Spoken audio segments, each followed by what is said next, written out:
No, vítam vás na mojom kanáli YouTube Stefan Gaunt a dám doplnek k tým šotom, ktoré som už dával, pretože chybička sa uvoľnila a je to Samoš, Ladislav Samoš, šamorín mliečno.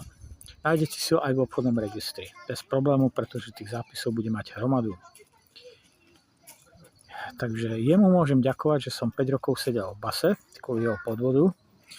Peniaze, ktoré z úveru boli, tak si zobral, použil pre vlastnú potrebu, takže ja nemám žiadne. No a budem ho riešiť ešte ďalej.